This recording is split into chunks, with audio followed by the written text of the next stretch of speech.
tradition of free, open-air concerts that has lasted over a century. Every Wednesday evening at the Bonner Park Band Shell from June 12th to August 7th. Supported by the City of Missoula and talented local musicians, the Missoula City Band Series will commence with a preseason Missoula Big Band event on June 12th, followed by weekly performances featuring the City Band and guest soloists. Feel free to bring chairs and immerse yourself in the delightful music and refreshing ambiance that makes summer in Missoula truly special. ESPN Radio for Western Montana, KKVU HD3 Stevensville, and 102.9 FM on K275BS Missoula. It's time for Montana's only daily sports talk show, Nuanez Now.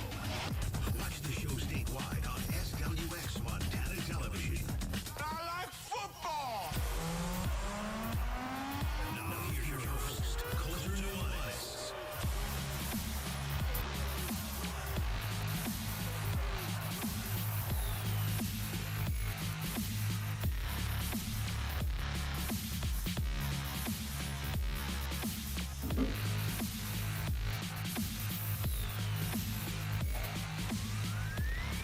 A Monday afternoon quarterback in mid-June? Why not? Happy summer, everybody. Happy Monday.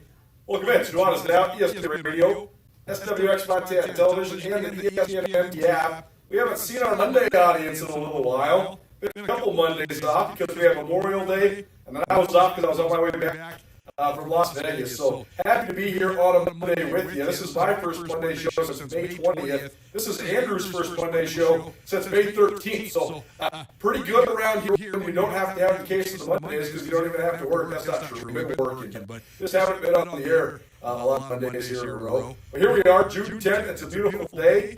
And we have the return of one of your favorite segments, the Monday afternoon quarterback with Marty Mornaway. Will be all of hour number 2 here today. Nuanez Now, Marty Mornaway, more than a quarter century coaching in the National Football League, and he's our go-to NFL analyst. He also provides a great service. He hosts a summer camp. This is a day-long camp for quarterbacks. Coach Marty's quarterback school, and he does it every summer, inviting some of the best high school prospects from around the state of Montana. And what a treat it is for them. What a great resource this is. We got a guy who coached Lamar Jackson and Brett Favre, Donovan McNabb, and a whole bunch of other quarterbacks in between. And he gets to work with some of the best high school kids here in the state of Montana. So we'll talk about Coach Marty's camp. It's coming up on Friday. So we'll have some reaction from that once we go and attend it as well later on this week. But then I also want to pick Coach Marty's brain about Chris football. Because he was at the spring game. That's the last time we spent a formative amount of time together. We spent a ton of time together always in the fall. But more sporadic this time of year. So we'll talk some Grizz spring game and Grizz football in general, and then we'll also talk some NFL draft. I want to get his take. One of the biggest storylines, the biggest storyline certainly, coming out of the NFL draft this last year was the fact that 6 quarterbacks went in the top 12 draft picks. That's the most ever. What does that all mean? Quarterbacks went 1, 2, and 3. We've seen that in the past in the NFL. It hasn't worked out that great. I mean, there's an infamous draft where Tim Couch and Achilles Smith went in the top 3. I believe Donovan McNabb was sandwiched there as well, and he turned out to be pretty good. A lot of times, it's just such a low percentage of what these first-round draft picks are, if they hit or not. But there's also so much that goes into that. How much is supported? What's the offensive line like? What's the offensive personnel like? There's just a lot of different factors. So we'll talk to Coach Marty about what he thought. I guess what he thinks of all of the various draft prospects that are coming into the NFL. And maybe we'll even do some NFL over-under win totals. That's all in hour number 2, though. Bunch of stuff to get to here in hour number 1 as well. We'll also talk some NBA Finals, some NHL Stanley Cup Finals. We'll talk about some of the best storylines going on here around the state of Montana on all the various different sporting levels. Track and field season officially in the books. The NCAA Track and Field Championships wrapped up over the weekend. So now we're into the national and then world levels of track and field. It is an Olympic year. That's a great thing for tracksters and otherwise. I love the Olympics. I think it's going to be a very, very fun Olympic year, especially when it comes to the track and field stars. Well, you have the United States Track and Field qualifier coming up in Eugene, Oregon in 2 weeks. and then you'll be basically into Olympic mode, and the Olympics is coming up. I think somebody said last week we're about 50 days and counting away from the Olympics. So we'll talk some Olympics here off the top as well. And it's all-star football game season around the state of Montana as well. 2 weekends ago, the 8-man All-Star Game, the Bob Cleverly Classic, played out in Butte, Montana, and then the 6-man All-Star Game also was 2 weekends ago. This last weekend, much lower scoring. Both the 8-man and the 6-man games were big-time high scoring. The Class B All-Star Game was a little bit lower scoring. The North comes away with a 21-14 victory. The South comes away with a 21-14 victory. South now won 2 straight in this, but it's 18-17 overall in the scope of this series. Some good contributions from across the board. Red Lodge quarterback Thomas Buchanan threw a couple touchdowns in this one, and a lot of small school players getting at least one last chance at high school football. Sometimes this is your last game of your high school career, and sort of your first dip into playing the best of the best because you're not going to college. Other times, it's just your last high school game. So certainly fun time of year. The East West Shrine Game's coming up this week. Our ESPN Roundtable guest on Friday will be actually 2 guests. Rob Stanton of Village West, the head coach for the East Squad in the East West Shrine Game, will join us, as well as Pat Duchesne, the former head coach at Florence High School, who's getting an opportunity to coach the Shrine Game. He resigned at the end of last year after leading the Falcons to their 3rd straight state championship, but he has coached the Shrine Game this year. West's team looks relatively stacked, but it's hard to predict these things as always. And both those guys, great coaches, we love having them on the show. So it'll be fun to catch up with them as well. The Shrine Game, always a great time, not only because it is sort of it's sort of this coming of age passage, right? Because for a lot of guys, it is your final high school football game and probably the last football game you'll ever play in. For others, it's sort of this springboard into their next level, whether they're going to go play for the Cats, the Grizz, another Division I program, or maybe a Frontier Conference school, or otherwise. A lot of times, too, it's your last time playing with your high school teammates, your first time playing with some of your new teammates. A lot of times, you're on the opposite sideline as some of your future teammates. That's always fun, too, like who's going to Grizz, who's going to Cats. You got Cats playing with Grizz, you got Cats playing against Grizz, you got Grizz playing against Grizz, you got Cats playing against Cats, so that always makes it fun as well. So we'll go through some rosters and some storylines coming into this year's East West Shrine Game. It's a little earlier than usual. Usually East West Shrine Game is in July. I do think that they moved it a little bit. I think for a variety of reasons. First of all, I think it's really hard. I remember this from when I was in high school. It's so hard to not have played football whatsoever since November probably, and then just jump right into football mode. I do think, a lot of the Shrine Game players from all the classifications are eligible for it. So you have guys in AA, A, B, and C, and because they play the last couple of weeks, some of the small school guys have, maybe that's an advantage. I think that there is shaking the rust off. I gotta expect a guy like Ethan Triplett from Belt, who was the MVP of the 8-man game. I expect him to probably look a little bit more fluid, less rusty than a lot of the other guys because he's already played in one of these. He's already had a week of practice to knock out the rust. I also think they probably move this up because it really is difficult as well to embark on one of these things, and then you're probably reporting sooner than later. So I think the earlier the Shrine Game can be, then the more summer the guys can have, because it is their last summer as high school kids. Then you're going to hit the grind of college football, and a lot of guys are reporting early. Maybe you're even taking a summer class in July. But either way, you're probably diving into your workouts. I don't know if having it a little bit earlier mitigates injury or not, but I do think it probably bolsters participation. We've certainly seen, not a ton, but some young men opt out of this because they know that they're going to turn right around and be ready for fall camp in short order.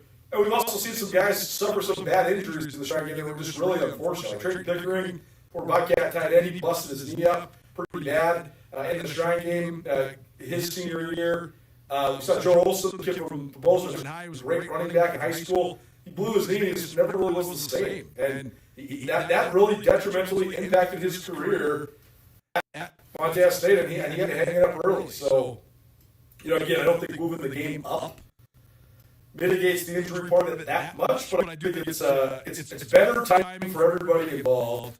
And I always like to remind people, too, that the Shrine Game is a great showcase. It's a great reunion. It's a great way for all of the best high school talent in the state of Montana to be on display.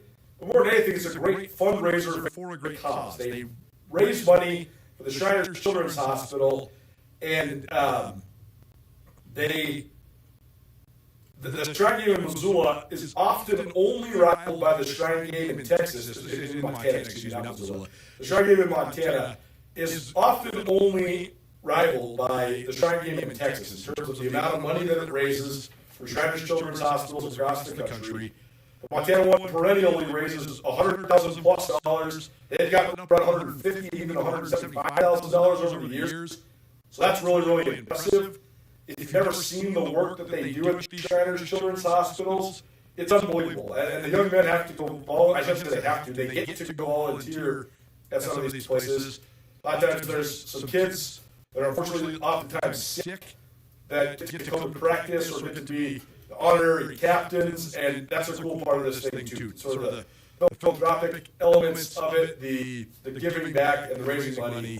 What is a great cause. So plenty of Shrine Game talk coming up this upcoming week. Nuanez now ESPN Radio. You want to stream the show, you always can. 1029 ESPN.com. Click on Listen Live. You can also always stream us on YouTube. You can also always stream us on the ESPN MT app. And if you want to be a part of the show, 406-888-1029. That's 888-1029. If you are watching on TV, I guess it's a little bit hard to see. Maybe I'll move this book for the moment being. I have my cool The Gospel According to ESPN book. And I know it's a cool book. It's also just a fun thing to display. And it's also just good branding for us, because we just happen to be on ESPN Radio right now. But I guess you still can't really see it that well. We are back with the ED Radio Awards. Honored and humbled to be nominated for 4 different awards this year as a team here at ESPN Montana. Myself, I was nominated for and took home the Radio Sportscaster of the Year Award. That's the one I'm holding right here. If you're watching on TV or on the app, that's 4 in a row for me. As I always tell the team, proud of it, humbled by it, but also that's the standard that we have set. That's the standard we want to uphold. And anything but winning, I'm usually a little bit salty. That said, I am humbled by it. I really, I always chuckle to myself thinking about how I'm not really a radio guy, but now I am a radio guy, right? Like so often doing the craft of media, whether it's writing or talking or being on camera, it so much becomes a part of your identity, and that's not a bad thing. I think that's a lot of times a good thing. I think you can really have an extension of your identity in it. But I've always considered and certainly being a sports writer is a part of my identity, and it's certainly been the dream I've had since I was a kid, and the craft that I've pursued, just with all of the energy that I can possibly muster since I was a teenager. And I don't get to write as much as I used to, but I still try to make the most out of it when I do. We've definitely gravitated towards more use of my time to write more long-form stuff, like the bios for the Montana Football Hall of Fame that I just submitted a couple of weeks ago.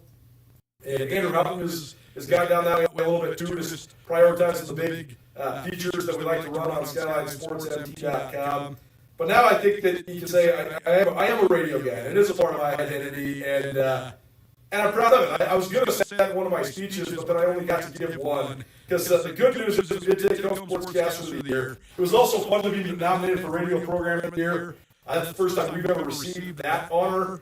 We did not win that one. I was not surprised that we didn't win that one. The other finalist, the winner was a veteran. I think she mentioned to me off camera, that she won a couple dozen cranes in her illustrious career. So no shame in losing that one. Andrew was a finalist for Podcast of the Year as well. As we were talking at the table, and this is not sour grapes, this is not to make excuses. I think podcasts are part of the lexicon now, and I think there needs to be multiple podcast categories, because Andrew made this awesome sort of once-off narrative podcast series, or mini-series, about the 1994 University of Montana women's soccer team. It's called Trailblazers. If you want an interesting listen, please go listen to it. He did an unbelievable job putting this thing together, and it's really entertaining, it's really informative, and it's really well done. Well, we lost into a news station podcast, basically. It's like a ask us something type of deal. It's like an every week or every couple weeks type of thing. Again, great job by them. No sour grapes in terms of not winning the first place award. They're just completely different types of podcasts. So I hope sooner or later that the Broadcaster Association can realize, hey, maybe we should have a narrative podcast category, maybe even a sports podcast category, and certainly this is a great place for like a news information type podcast, like the one that did win. And then I was a little salty that we did not continue our streak. We won 5 out of the last 6 sports coverage of the year awards coming into this year. And we got second. This is Spencer Martin, formerly of SWX Montana, as well as ESPN Billy. So certainly sister stations of ours. I mean, if you're going to lose, you want to lose to your in-house people rather than maybe the outside competition. But either way, great weekend. It was a fun time in Anaconda, great time in Paramount Hot Springs. Got to take a little dip in the pool on Sunday before we came home. And, you know, at the end of the day, there's a lot of really talented journalists and radio personalities and TV people in this state. I think local news still means something in Montana, and I don't know if that's true everywhere else in the country. And I know there's been some huge challenges with the financial part of things. How do you have the funding to do local news well? It's really tough. How do you have the support and the leadership to do local news well? It's tough. I think that there's a lot of people that take a lot of pride in maintaining it, even if it is a grind, even if it is uncertain at times. And super proud to be on this team, and also super proud to be partners with our great friends at ABC Fox Montana as well. Ben Wyman, anchor there at ABC Fox Montana, he takes home TV Broadcaster of the Year. A great friend of mine since he was in the sports world, and he's done a tremendous job as an anchor. Very proud of him. Watching him receive that award and how happy it made him, but also just how hard I know he works to get there was pretty dang cool. Oh, my brother Sean Rainey, and guy, we got through this together forever. You know, we've been doing this together for a really long time. We were only a couple of years apart at the University of Montana. We've been sort of working in tandem and side by side and collaborated on dozens and dozens of different projects together over the last 10 plus years. And so he won Sportscaster of the Year at TTV for the third year in a row, so congratulations to him. And also congratulations to Lena Martin, who's the newish, I guess, weather broadcaster there at SWX Montana as well as ABC Fox. And pretty cool for KKMF to win TV Broadcaster of the Year, Sportscaster of the Year, and Weather Broadcaster of the Year. That's what you call a clean sweep in the world of television. So was happy for them as well. And then my partners with my Bozeman radio show, they're at Case Country, David Alley. They're finalists for Radio Broadcaster of the Year just overall. So proud of them as well. So lots of things to celebrate, and that's about as much as I'll talk about that until we're headed back to the Greens next year. So Nuanez now, ESPN Radio. Other best of the weekend, Ashley McElroy, a Missoula Sentinel product, who's now a senior at the University of Nebraska. She competed in the NCAA track and field national championships over the weekend. That was her final meet of her collegiate career. She placed 10th in the triple jump, so she earned second team All-American honors. Her final mark, 43 feet, 5 inches, about a foot short of what her personal best was, but certainly no shame in nationals. And of course, I have to mention our great friend Aubrey Nilsson. She takes home three trainees. She's the program director at both 104.5 U and Jack FM 105.9, two of our sister stations here. One of the hardest working gals in all of broadcasting, there's no question. I don't think people truly understand how hard it is to be a program director, let alone the program director of two different stations. And then she winning awards for public service announcements and radio commercials too. Unbelievably talented, such a hard worker. She sets the example here at Missoula Broadcasting Company across the board with her diligence. I always tell her she leads by example, and that's the best way you can lead. So congratulations to her as well. Taking over 3 out of 3 pieces of hardware. I said, you're the one that doesn't have to be nervous because she was both finalists for Radio PSA of the Year. One for a PSA on the U and one for a PSA on Jack. I said, well, I guess we know who won. You're getting home the first place no matter what happens. So that's pretty cool. And it was cool to be there with her and her people as well. So thank you, Amy, for reminding me. Of course, we got to shout out the in-house people here at Missoula Broadcasting Company as well. Back to the best of the weekend in the wide world of college sports and just Montana sports. Ashton McElroy, 10th at Nationals, that's second team All-American. Congratulations to her on a great career. We'll certainly have her on the show sometime this summer. Looking forward to that. Also, the Montana Gatorade Player of the Year was announced on Friday. Catherine Everett wins the award. I thought Catherine had 2 candidates for it. Of course, Anna Cockhill, who was the hero of the state tournament, basically won the state tournament on a walk-off inside the park home run. She's headed to the Grizz softball program next year. But Everett was great. She had a 1.90 ERA this year. Had 195 strikeouts, only 114 innings. Pitched basically the entire day on Saturday at Health Capital to the state championship. Pitched 4 straight games, including a couple shutouts. Ended her senior year with 7 total shutouts and 19 total victories on the bump. So great year by her. Montana Gatorade Player of the Year. She's headed to Carroll College to play soccer next year. So certainly great athlete. If you're a collegiate level soccer player, also an award-winning pitcher, pretty impressive. And then the other Montana-made athlete who got All-American honors in Eugene, Levi Taylor, a Laurel product, a Montana State senior. And he gets All-American honors for his 3rd year in a row. The men's 3,000-meter steeplechase finished 12th overall. So good effort by him. And certainly 3 straight All-American honors. Nothing to sneeze at for the former Laurel Lobo. So we'll have him on the show sometime this summer as well. Talk some NBA Finals.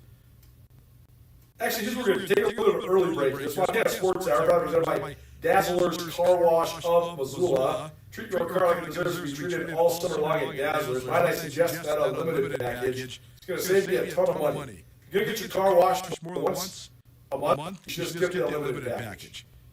Because by the time you're halfway through your second car wash, you're basically playing without money. So start at $31 all the way up to the $37 legacy package. Check those out. Check out Dazzler's Car Wash app. Treat your car like it deserves to be treated all summer long at Dazzler's. We'll talk some shot game. We'll talk some NBA Finals. We'll talk some Stanley Cup playoffs. And we'll talk just high school football all-star season. On the other side, let's check that out right here. Nuanez Now, ESPN Radio. I call myself a confident backseat driver. Mom, brakes please. Gotcha. But I'm less confident in the economy. Same here, buddy. Thankfully, Les Schwab Tires helps make sure that our safety never takes a backseat, even when we're watching our wallets. Roll into summer. Save up to $200 instantly on a wide selection of tires and wheels. Les Schwab Tires. Limited time offer. Terms and conditions apply. Details at leschwab.com/sale. Hi, it's Dr. Tim McHugh from the Montana Imaging Center. You asked for it, and now I'm excited to announce that we are offering CT scans in our office. When you need a CT scan, there's no time to waste. We offer same-day and next-day appointments. Our CT scan is half the price and has the quickest turnaround on our reports. Plus, you don't have to deal with hospital parking and the hassle to get it. We have the only non-hospital-owned CT scan in the state. You have a choice when it comes to CT scans. If you need a CT scan, give us a call, and we can easily transfer that order to the Montana Imaging Center. We can make the switch for you. Visit MontanaImagingCenter.com for more information. It's time for the Montana Club Comfort Food and Game Day Drink Specials. Every Saturday and Sunday, the club's Grizzarita, Huckleberry Margarita, Caesars, and Bloody Marys are only $8. Pair them with custom grilled prime grade Montana Club steaks or a tender prime rib sandwich. And don't forget the cheese fries. Full menu at MontanaClub.com. So get into the Montana Club today for an unrivaled flavor experience on Brooks and North Reserve, Missoula.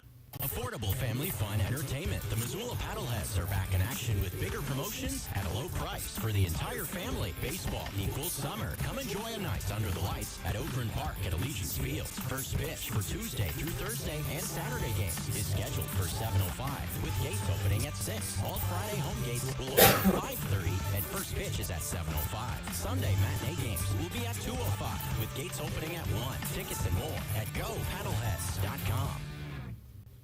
Wayne McElmurray knows what you can achieve through hard work as an athlete from a small town in Montana. The Troy native rose up to become an All-American safety for the Grizzlies on UM's 95 National Championship team before spending time playing in the NFL. McElmurray has also used those values in his work at McElmurray Homes. Since 2003, McElmurray Homes has helped contract and subcontract some of the Garden City's finest houses. McElmurray Homes is committed to offering quality custom service, quality products, and the best prices throughout any project. And McElmurray Homes is also a proud supporter of high school athletes around the state of Montana. If you know, you already know. Desperado Sports Tavern and Grill has the best wings in the city of Missoula. But if you don't know, you need to tune into Nuanez now each Wednesday during the 4 o'clock hour for your chance to win a dozen wings from the Desperado Sports Tavern and Grill. Wing Wednesday, the longest standing promotion on your favorite daily sports talk show. So be sure to tune in every single Wednesday between 4 and 5 p.m. for your opportunity to win a free basket of wings from the Desperado Sports Tavern and Grill. Wing Wednesday, every Wednesday, presented by the Despo. ESPN Missoula Sports Center.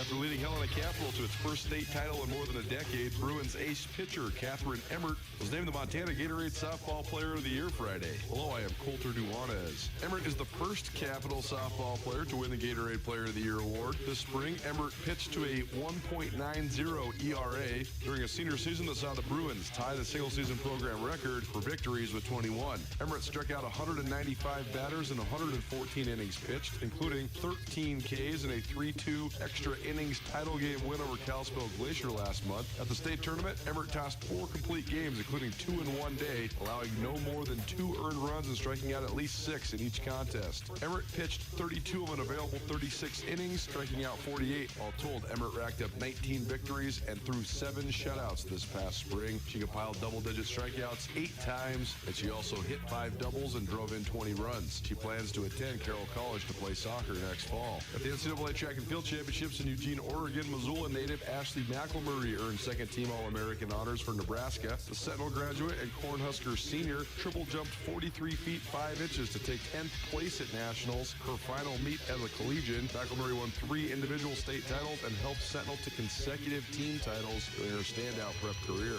This ESPN MT Sports Center is brought to you by the King Ranch Golf Course.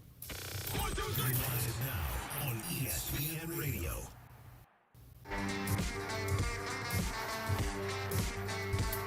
It's easy to turn a blind eye like it ain't there. It's out there messy. Take it all, wash it all down. No need to be hasty. What you don't feel and you can't see shouldn't make you crazy. Turn it all down, down, down. Hey, Matt. Well, that's ESPN Radio.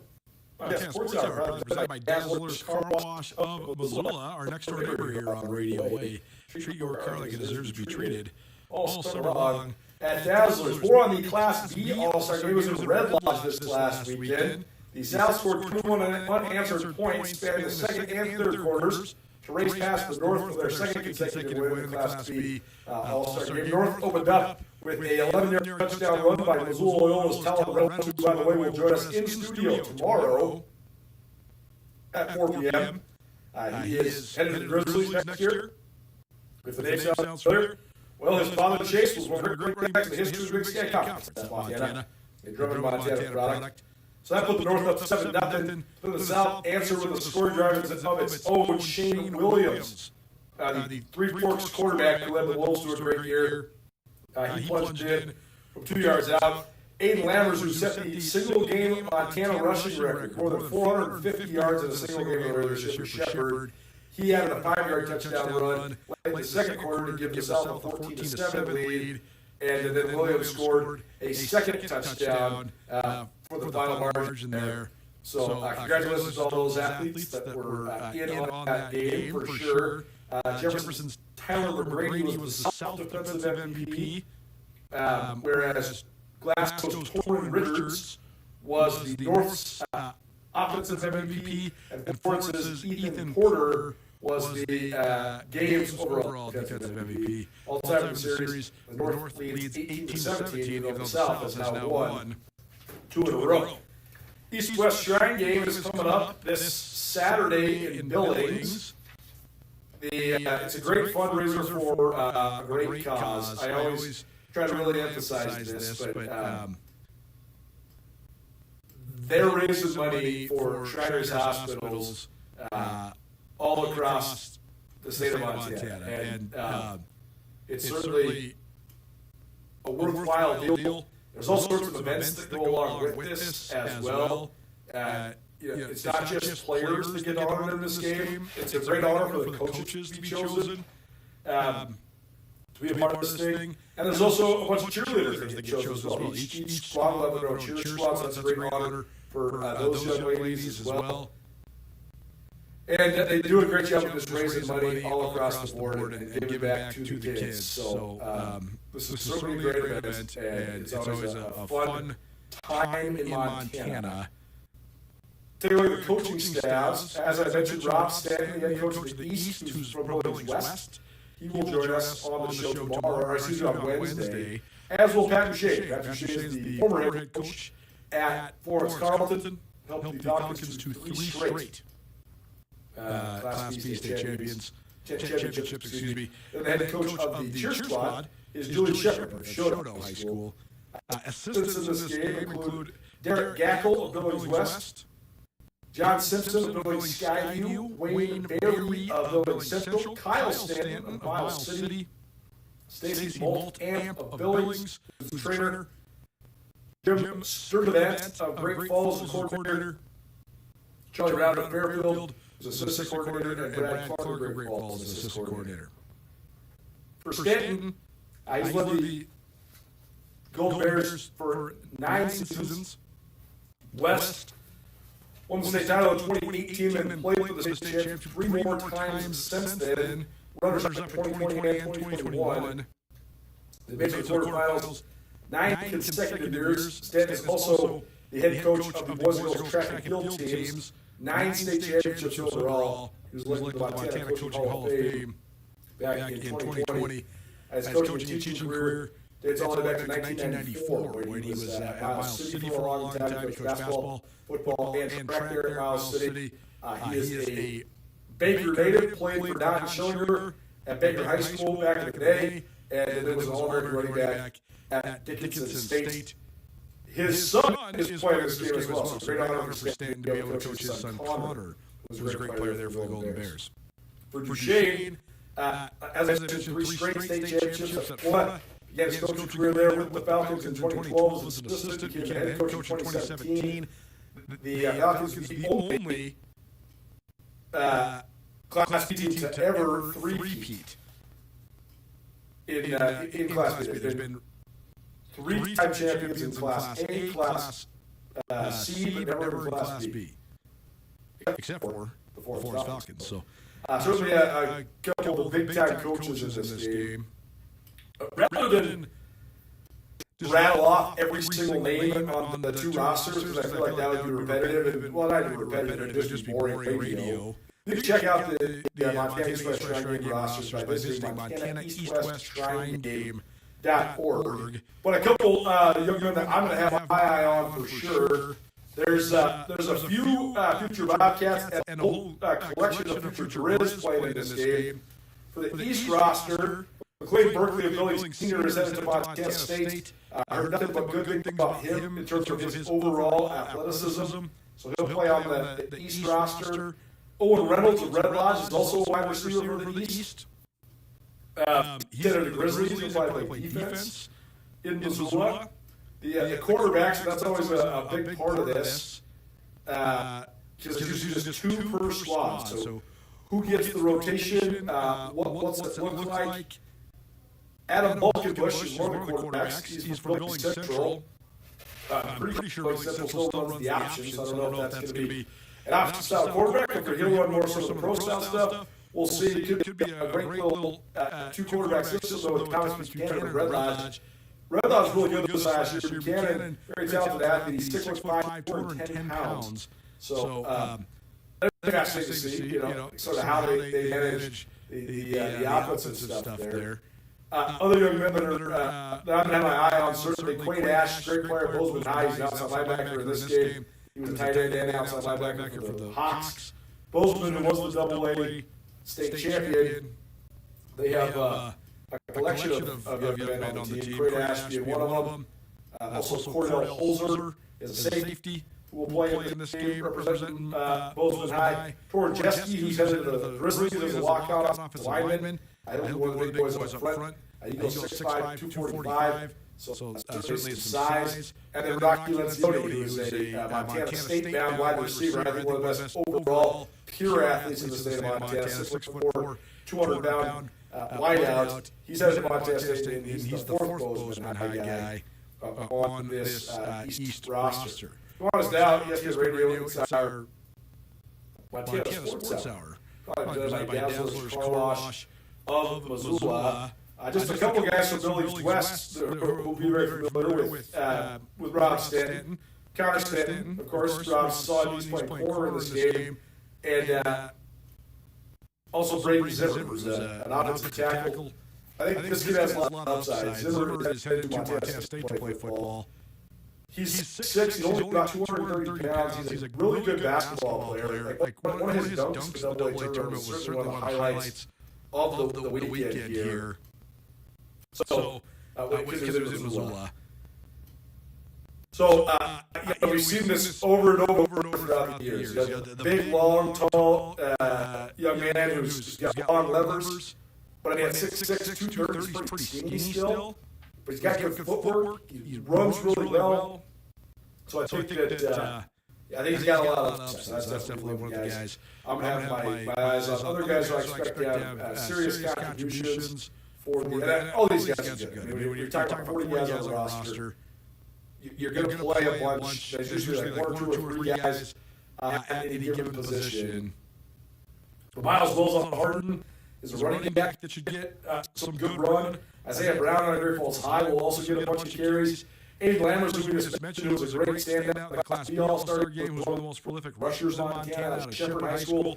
He'll certainly be one to watch in this one as well. Mason Deppman, another kid that people will have their eyes on. He's going to do everything there at Floyd Messon Lake. This will be his first time, at least to my knowledge, playing 11-man football. I'm sure he's got some camps and stuff like that.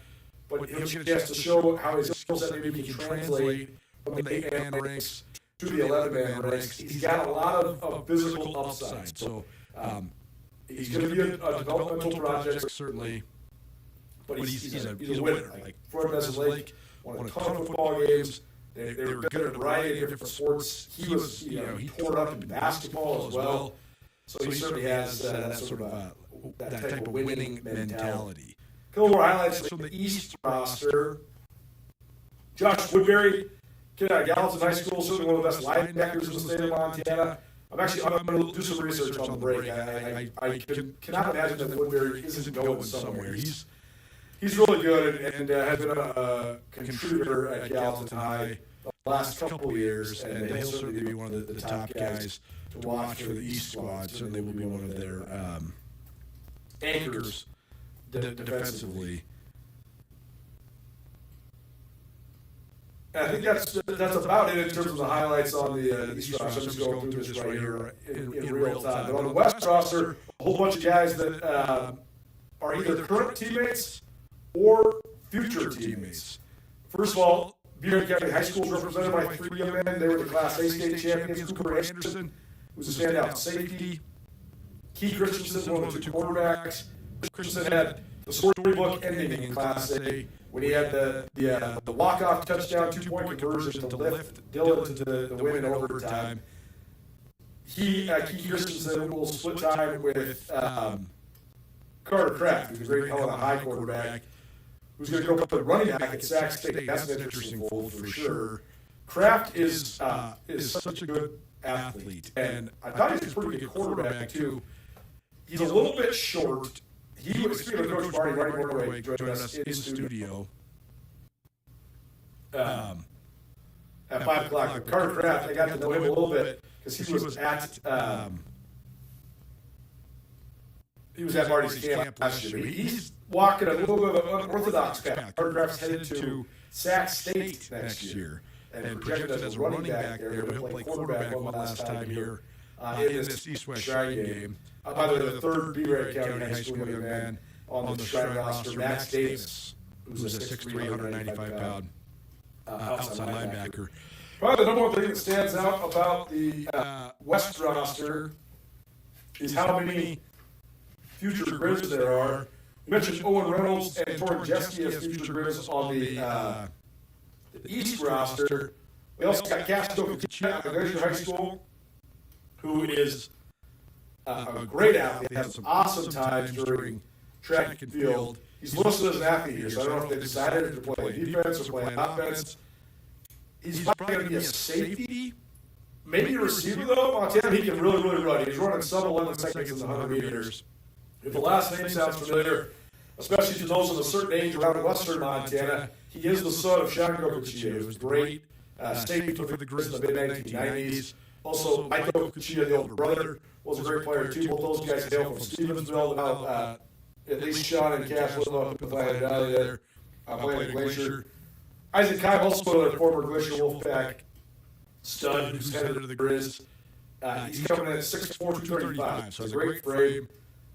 Talking to people, he had an knee injury that sort of impacted his recruiting. There's a lot of people that think that he is one out of the best prospects in the state, maybe the highest upside in the state. We're talking about Brady Zimmer, a long, lean offensive tackle who's a basketball player too. And then they sort of rise up on the weight, and after a couple of years, they reemerge and they're like an all-American offensive tackle. We've seen that with defensive linemen too. I think Kyle has that sort of a frame. I think he has that sort of potential. The last two Grizz on the West roster for the East-West Shrine game. Grady Walker was a little Central product who took the Class AA basketball tournament by storm this last year. But a great three-sport athlete, was an all-state receiver for the Spartans, and also all-state basketball player, and was a great triple jumper in track and field as well. He was a receiver. As Will Ramos was a little big guy, so some Missoula flavor in the receiving core, catching passes from Keith Christensen and Carter Graff. And then your last future Grizz on the West roster is Jay Sermon. He was a great tight end for the Spartans, as well as a podium placer in discus. In the other years, probably a state champion in discus. He's happened to be in the event at the exact same time as Jack Murray, who shattered the All-Classic record a couple weeks ago, as well as Aiden Krause of California Glacier. But Danny Sermon, certainly a big-time prospect, 6'6", 245 pounds is what he's listed at. So that's a pretty good piece of rock for Bobby Houck and his staff to work on. Certainly a little bit Grizz heavy when it comes to the future rosters. 3 future Cats, 6 future Grizz playing in this game.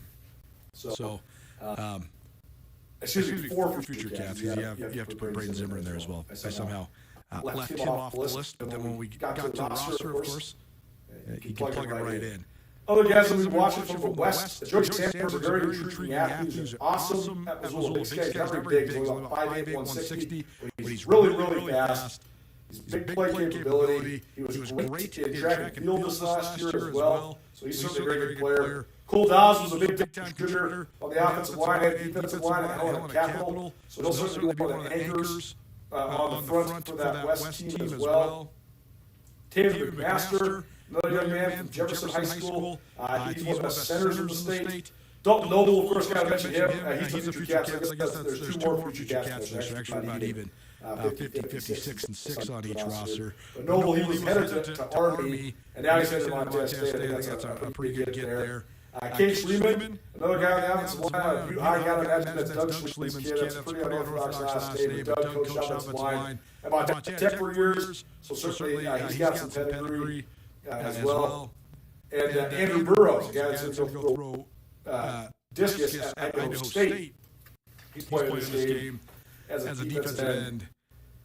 Out of Hamilton High School. A couple Hamilton Bronx, in fact. And that's a testament to the great prestige of Bryce Carver's program. Lucas Lamp also played in this game as an outside linebacker. So some pretty good representation for Western Montana and the Bitter Valley. Colter Ramos Joey Sandberg, the Big Sky Kids, Danny Sermon, and Grady Locker, the two Sentinel kids.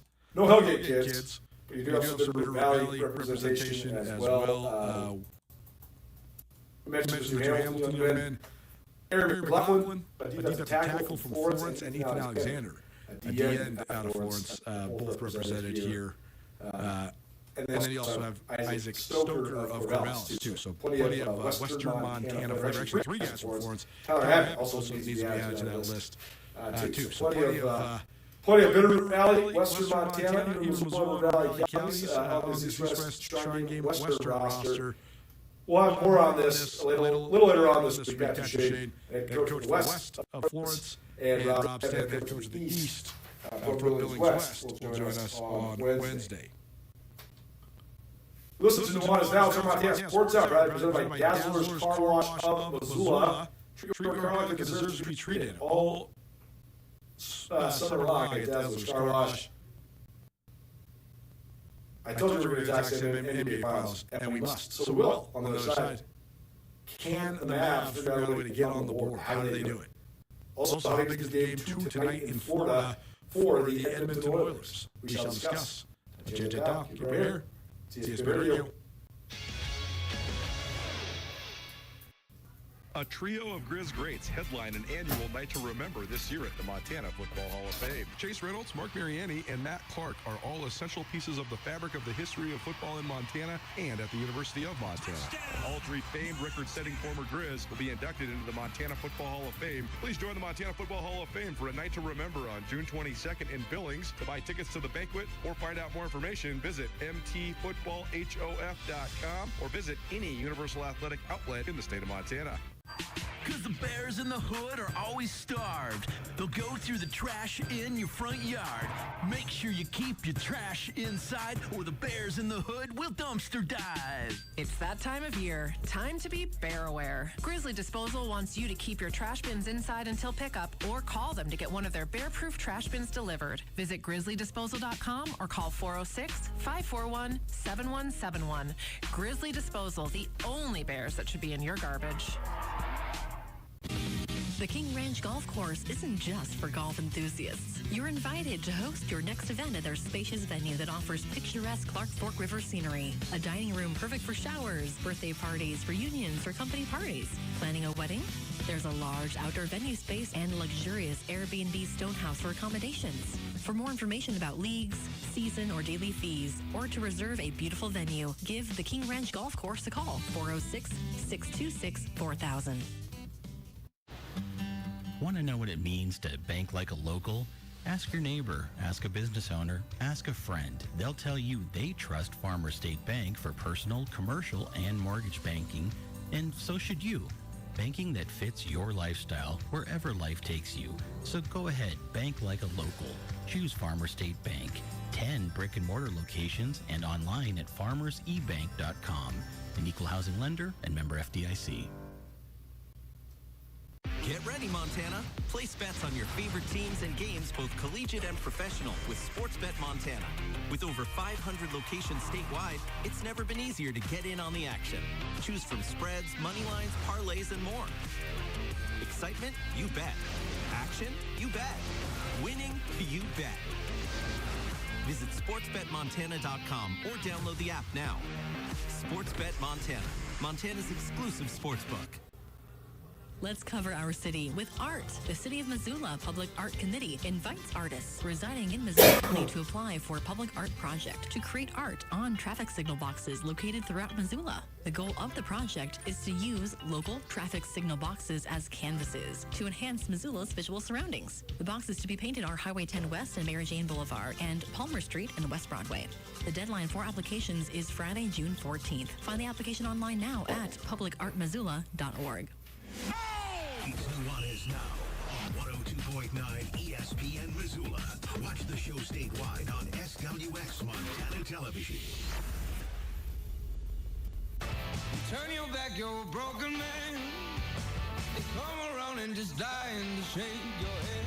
Don't expect you to understand. Just keep telling yourself there's no shame. They don't know about who we are. They don't know about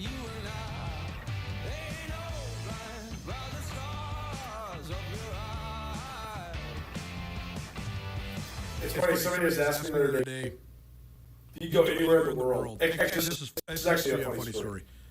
Sometimes you just say, somebody was asking me this, you don't actually remember when, you just sort of subconsciously remember it. Actually, you remember. We went to Vegas. I stayed at a place where we got an incredible deal on the accommodations because we had to endure a 2.5-hour timeshare presentation. I've never done one of these. I've heard before. I mean, as somebody does sales for a living, these people are pretty good at sales. They had to be about ready to sign on up, but then it was like, yeah, for just $29,000 down today. I'm like, well, that's where the buck stops kind of there, man. I got about $90 in my pocket. I'm saving it for blackjack, so not so fast on the timeshare. All that said, though, amongst the 10 million questions they ask you to try to get you to feel comfortable and to try to dream about all these awesome vacations that maybe someday you can go on, they ask you, where in the world would you most like to go? And I just blurted out to the poor sales girl, should have just saved the time for it, told her I had no money. I said, Iceland. That's Kaleo all the way back. I was coming to Missoula a little bit later on this summer. But they're from Iceland. So I don't know. I thought of my affinity for Iceland when I was putting together today's playlist. I was down ESPN Radio, SWX Montana Television, and the ESPN app. It is our Montana Sports Hour. August 29th, by the way, for Kaleo at the Calhoun Amphitheater. Montana Sports Hour presented by Dazzler's Car Wash of Missoula. Treat your car like it deserves to be treated at Dazzler's Car Wash. Now, last week before the NBA Finals started, I was touting that I thought that the Mavericks were maybe a spicy choice as one of the biggest underdogs in NBA Finals history. In fact, based on the betting odds, the second biggest underdog since the merger. And I thought with the way the Mavs dispatched the Minnesota Timberwolves and how good both Luka Doncic and Kyrie Irving were playing throughout the playoffs, I definitely believe the book that the Celtics should be favored. We still didn't really know how they're going to be so favored. Well, then if you're going to tell me that Jason Tatum was going to play terribly and sort of re-emphasize this narrative that he's not a big-time guy, and yet the Celtics were going to win with relative ease in both of the first two games, I said, all right, well, Dallas is probably in trouble then. And that's exactly what happened. I mean, with the reemergence of Kristaps Porzingis and how well Drew Holiday and Derek White are playing right now, and a reinvigorated effort from Jalen Brown as well, Celtics definitely got the Mavs on the road. That said, I think that everybody would have expected probably Boston to be up 2-0. They won game one by 18 points. They were up by as many as 33 at one point in that game. A really good stretch for the Celtics. I think we saw how good they can be, particularly defensively. In game two, I think they stretched the lead to as many as 17. It was definitely a double-digit game for most of it. The Mavs have had this pretty good penchant for locking up like the last 8 minutes of the game and getting a little bit closer. But they were only able to get it to 8 the other night. They got to 7, so it was a 6.5-point spread. Good thing I bought a teaser and got it up to 8.5. So Dallas covered 8.5, but they did not cover 6.5. But that's all to say now. The Celtics are up 2-0, and it looks like they have, at the very least, have an inside track on, if not a pretty commanding lead on the way to an NBA title. But as we know, at the NBA, in the playoffs, you must consider each game and each event as an independent game and independent event. Just because Boston rolled in game one and won a slugfest and outlasted Dallas in game two, again, a 2-0 lead's commanding. But if you're the Mavericks, you reset, you get back to the way you were playing against Minnesota, you can certainly, if you win the 2 games in Dallas, now it's a 3-game series. I think the attitude going into game 2 was, they didn't expect to win game 1. Nobody expected them to win game 1. Okay, you flush it.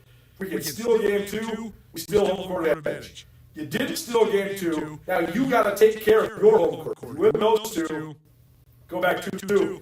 Then you push out chips to the middle, saying we're going all in to try to steal this series by winning Game 5 in Boston. So it's far from over for the Mavs, but I do think that there is a real factor there in the fact that the guys that are playing against their former teams have been among the biggest factors in this series so far. Kristaps Porzingis looked great in Game 1, playing against his former team, the Mavs, and was pretty good in Game 2. Kyrie Irving's been bad. He was bad in Game 1, and he was awful in Game 2. I thought he was terrible last night. So you guys got to figure out how to do it. You wonder, though, like Kyrie, and this is from Bill Simmons and Ryan Russillo, who were at the games in Boston.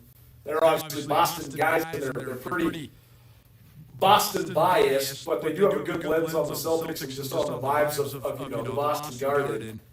But they were saying the crowd was just going crazy at Kyrie. That's the least surprising thing in the world, right? I mean, Boston has one of the great home court advantages in all of sports, and Kyrie was certainly a very unpopular figure for the Celtics. But you wonder if that played a factor, just the heckling and all that, because Kyrie did not look good. He was not comfortable. He looked all out of sorts. I mean, he took a couple reads in the fourth quarters, bad shots. Will that same thing happen in Dallas to Porzingis? I'm not sure. I only fringely know anything about Kristaps Porzingis. You know a lot about Kyrie Irving because Kyrie Irving makes sure you know a lot about Kyrie Irving. Kyrie Irving seems like the type of guy that would get flustered playing in front of his former home court and sort of get heckled by a fan base that just doesn't like him when he used to be one of their people. And I don't know if that same dynamic exists. It's also not the same legendary, vitriol that comes from the Mavs fans. I do think Dallas has a good crowd. They definitely have good fans, but it's not like Boston. So we'll see if that's a factor. Unsure. But all I know is that Dallas has got to win Game 3. They got to win Game 4. Period. If they got one of these two games, it's going to be really, really hard for them to rally back and win this series. Obviously, if they lose both the games, it's over. The series is over. So I don't expect a sweep. I do think Dallas will win Game 3, but we'll see. This is going to take forever and a day, the series, compared to how the rest of the playoffs go. They don't play again until Wednesday. They don't play again after that until Saturday. So certainly a bunch of time off between Game 2 and Game 3 and Game 3 and Game 4. We'll certainly have some more playoff talk for you throughout the rest of the week. So, down ESPN Radio. Hour 1 of the Bucks. Hour 2 coming at you. The Montana Sports Hour. Presented by Dazzler's Car Wash. We got the Monday afternoon quarterback, Coach Marty, a little summer edition. Talk about his summer camp. We'll also talk about Grizzlies football and the NFL. On the other side, Coach Doc right here. 109 ESPN Radio. The Missoula Broadcasting Company is accepting applications for a full-time advertising account executive who is dedicated, passionate, and ready to make an impact. Our locally owned and operated stations, The Trail 103.3, U1045, 105.9 Jack FM, and ESPN Missoula 102.9 are not just radio stations. They are vibrant communities that deliver exceptional results for our business partners. As a local broadcaster, we have a unique opportunity to connect with businesses with the community through the power of radio advertising. Help local businesses thrive while making a positive impact on the community we love. We believe in placing the needs of our clients above all else. You'll have the chance to build strong relationships and create real value for our advertising partners. We are committed to your success. With extensive training and continuous support, you'll have everything you need to thrive and grow your career. Join a team that's encouraging, collaborative, and just plain fun to work with. We celebrate each other's successes and work together towards common goals. If interested, contact us through our website at MissoulaBroadcasting.com. I call myself a confident backseat driver. Mom, brakes please. Gotcha. But I'm less confident in the economy. Same here, buddy. Thankfully, Les Schwab Tires helps make sure that our safety never takes a backseat, even when we're watching our wallets. Roll into summer. Save up to $200 instantly on a wide selection of tires and wheels. Les Schwab Tires. Limited time offer. Terms and conditions apply. Details at leschwab.com/sale.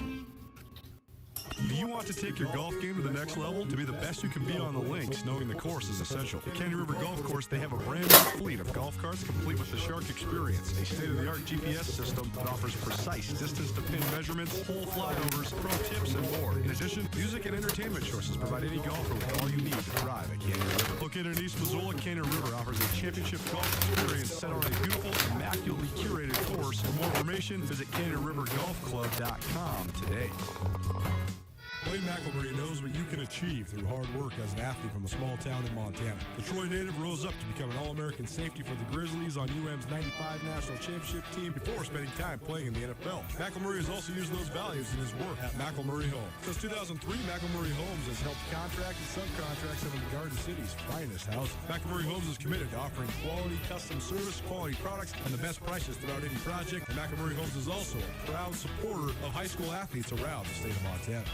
Last week on the ESPN Roundtable, University of Montana Athletic Director Kent Haslam. I'd love to see 3 subdivisions in Division I baseball and have a power conference, let them run their college football playoff, have a 24-team playoff in this middle division group of 5 high-end FCS, and then have another FCS division that's running a 24-team playoff too. I think there's totally room for that. Tune in to the ESPN Roundtable every Wednesday in the 5 o'clock hour on Nuanez Now. Brought to you by Paradise Falls. ESPN Radio for Western Montana, KKVU HD3 Stevensville, and 102.9 FM on K275BS Missoula. ESPN Missoula Sports Center. After leading Helena Capital to its first state title in more than a decade, Bruins ace pitcher Catherine Emmert was named the Montana Gatorade Softball Player of the Year Friday. Hello, I am Coulter Nuanez. Emmert is the first Capital softball player to win the Gatorade Player of the Year award. This spring, Emmert pitched to a 1.90 ERA during a senior season that saw the Bruins tie the single-season program record for victories with 21. Emmert struck out 195 batters in 114 innings pitched, including 13 Ks and a 3-2 extra innings title game win over Kalispell Glacier last month. At the state tournament, Emmert tossed 4 complete games, including 2 in one day, allowing no more than 2 earned runs and striking out at least 6 in each contest. Emmert pitched 32 of an available 36 innings, striking out 48. All told, Emmert racked up 19 victories and threw 7 shutouts this past spring. She compiled double-digit strikeouts 8 times, and she also hit 5 doubles and drove in 20 runs. She plans to attend Carroll College to play soccer next fall. At the NCAA Track and Field Championships in Eugene, Oregon, Missoula native Ashley McElmurray earned second-team All-American honors for Nebraska. The Sentinel graduate and Cornhusker senior triple jumped 43 feet 5 inches to take 10th place at Nationals. Her final meet as a collegian, McElmurray won 3 individual state titles and helped Sentinel to consecutive team titles during her standout prep career. This ESPN Missoula Sports Center is presented by Selway Armory. This is Nuanez Now on 102.9 ESPN Radio Missoula.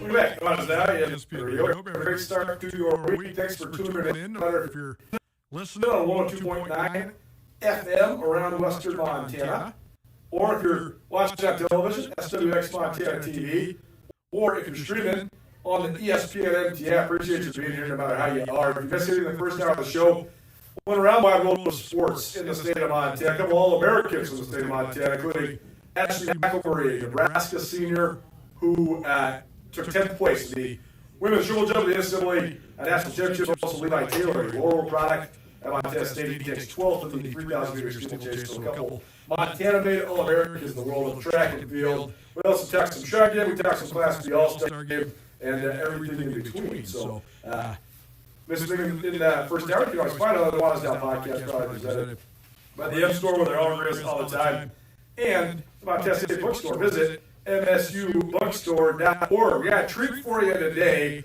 Monday afternoon quarterbacks, one of your favorite segments throughout the fall. And I know it's not even close to fall, and I'm not wishing any time away because football's right around the corner, but I'm trying to enjoy summer before we get there. But very excited about this. The renewal of one of your favorite segments, the Monday afternoon quarterback, June style. Why now? Well, Coach Marty Martin in studio with us. Quarterback school coming up later on Friday. So should be fun. Coach, what's up, man? Haven't seen you in a while. Hey, let's juice it up. I'll tell you what, this whole season I felt kind of busy. I really wasn't, but I felt kind of busy. Liz and I spent a little time in New York. I'll tell you what about a trip. One of the great trips, Coulter, Liz and I and our dog, Momo, jumped in the truck, headed to Laughlin, Nevada. Wow. Why? To see the great Willie Nelson. Oh, nice. Very good. And he's 91. He's 90 at the time and still put on a great show. Nelson. He sits most of the time. Sure. Then we had, visitor family in Phoenix. Went to Tucson. 2 nights in Tombstone. Oh, nice. Gunfight at the OK Corral. But then back to Phoenix for the grand finale. Coulter. The coach that hired me at NAU, and I was desperately still trying to play, but of course, I was coaching, sort of playing, and then coaching on the side, Larry Katera, and his 100th birthday. Wow. He hired me at NAU, and I met Lindsay. He's got it all together. He's got a sense of humor. He certainly remembered when he hired me. I met my wife of 34 years. So 450 people showed up for this birthday party. How cool is that? Yeah, if you remember Coulter, he was a great defensive coordinator for Frank Kush during their big run for probably a decade and a half at Arizona State. So they had it in the box before the spring game. And the players that he coached are like my age now, man. They're limping and all those things. So what a great event, and then played in the high school fundraiser today. Oh, very good, cool. Skip Cumberbatch, great Missoula High School coach, a great fundraiser for all the high school golf teams here in the city of Missoula. So that's always a great event. That was the Ranch Club this year? No, it was at the Country Club. Okay, yeah. Yeah, and then on the last Copra Beacon. Yeah, well, what a great fundraiser that is for the kids of the Missoula High School for the golf. And on the last hole, the last man is when there were 8 of us playing at each hole, but the teams of 4, of course. But Craig Hankel, the next is hole in one. No way. Yeah, the last man to tee off on our last hole was 12. Wow. We started on the last hole was 12. So I got to be part of another. I've been a part of probably 4 or 5. No part. I was just in a group where somebody hit a hole in one. So I'm sort of waiting on mine. Have you ever hit a hole in one? I've never hit a hole in one. I saw back-to-back hole in ones in the November guest tournament, which is even more impressive. Scrambles are okay, but we were behind a group. Ray Lynn, great member out there at the Missoula Country Club. He hit a hole in one that was the most unbelievable hole I've ever seen. This was hole 6 at the Country Club. Got the sand traps on both sides. He sculls the sand wedge, and it rolls up the side of the sand trap like a lip, and then 2 hops in the hole. About an hour later, the guy in my group dunks one on 12, straight in the hole. They were both pretty excited because they got to split the drinks, Yeah, right. Usually member guests, you get a hole in one, you're buying 150 guys drinks, and we're all drinking all day. So, to be able to split it was a little bit better. I read this. It popped up on my phone. Over in Japan, half of all golfers have an insurance clause because it's not just a drink. It's like a present for everybody you know. So they have insurance policies on getting a hole in one. But anyways, how are you doing? Very good. How's the little man now? How's your little man? McCall's doing great. You started eating some real food this week, so that's been an interesting experience. Not so good on the avocados, but the blueberries, the bananas, those are good. The peaches, pears, he's into the sweet stuff. So. Yeah, well, you can only imagine, man, some regular food for probably. When all you've been doing is drinking protein shakes, yeah, it's a little bit different. So. Okay, so right here, how did the award ceremony go? It went well. I took home Sportscaster of the Year for the 4th time in a row, so happy about that. Congratulations. We didn't win Sports Coverage of the Year, though. We were going for a 7-peat, and we lost, so I was thinking I got to go recruit whoever beat me. This guy's got to be on our team, but Either way, it was an honor to be there. It's an honor to be a finalist either way. But happy to take home the first place. As you said, you don't hang up the second place trophies. Just like you don't wear your conference championship rings, right? Only Super Bowl rings.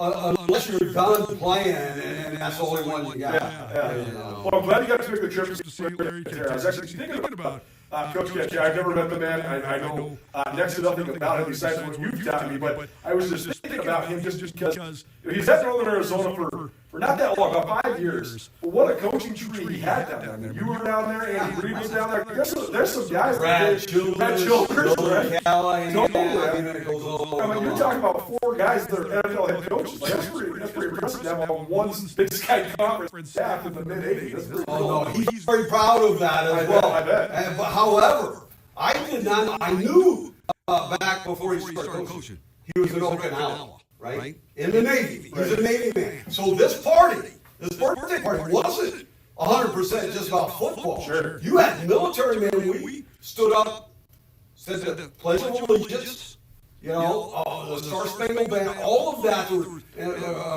Why? He would talk about it. He was in Okinawa. Wow. However, a general got up to speak. There were something like 12 major battles over there.